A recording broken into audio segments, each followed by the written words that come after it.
Okay, now we're going to take and kind of clean this up a little bit. As far as it needs something else. It needs like some kind of decoration or some kind of molding that goes up the pillar. And another thing, keep in mind, some of that's mainly texture. But what I want to do here is grab all the vertices.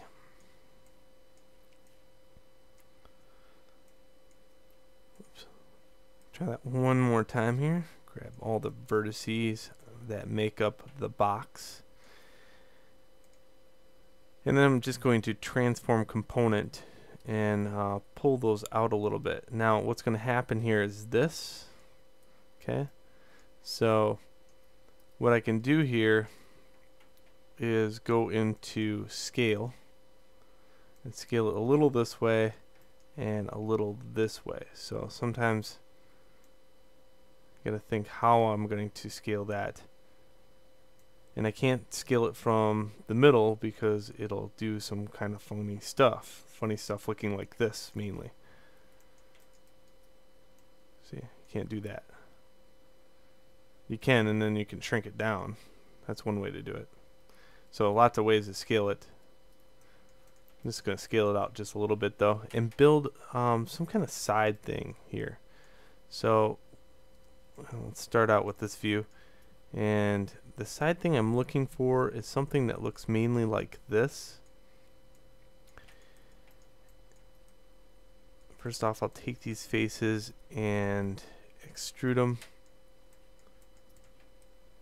And then go into object and mesh smooth this.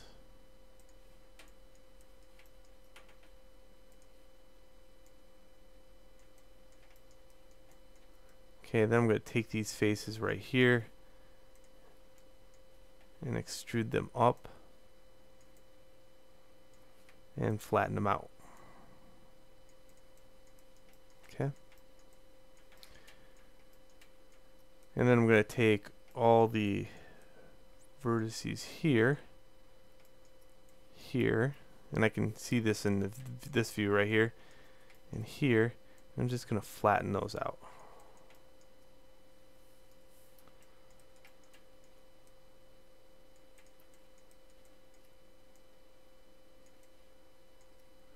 And I'm just going to shrink it a little bit.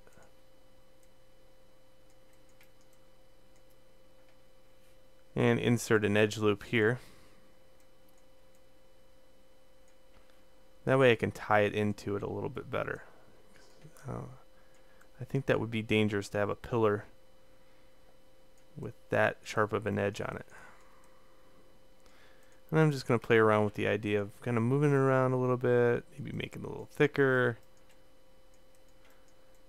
And then inserting some edges on the pole itself.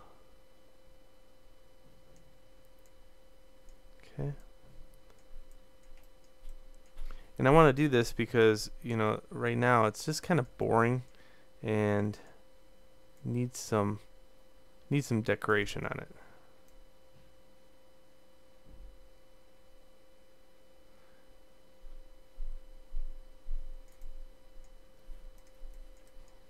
Okay, something like that might look better.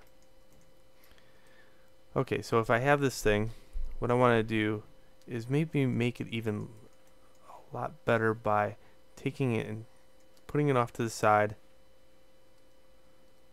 hitting F on the keyboard to go into the view, going into the vertices of this,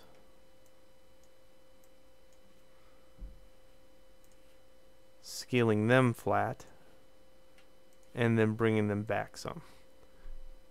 This way I can take and maybe hollow this part out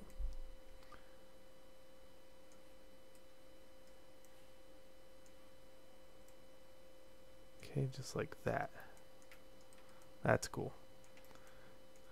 And what I want to do now is take the faces right here, delete them, then go into the top view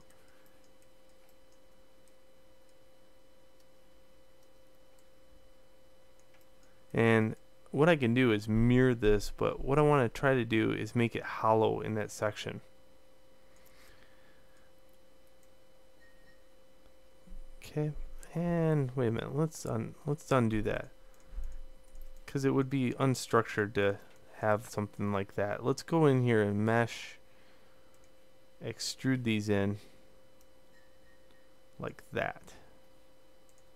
Yeah, that looks better. Okay, so to soften all this thing up now, all I do is have to bring it out. Bring this part out now that it kind of closely matches what I need. And I'm going to insert some edges here. Okay, and when I hit 3, it's going to look like this.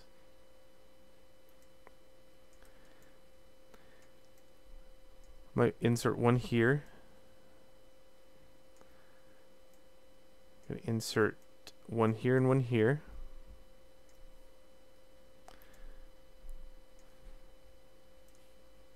And then I'm going to grab all the edges by going edge, edge, control right click, to edge ring, two faces, and then I'm going to just extrude this part out a little bit. You can see how much detail I can get just by making a form and then playing around with it a little bit. 3 in the keyboard equals this. That's a really nice shape. And maybe one more part right here so it's flatter.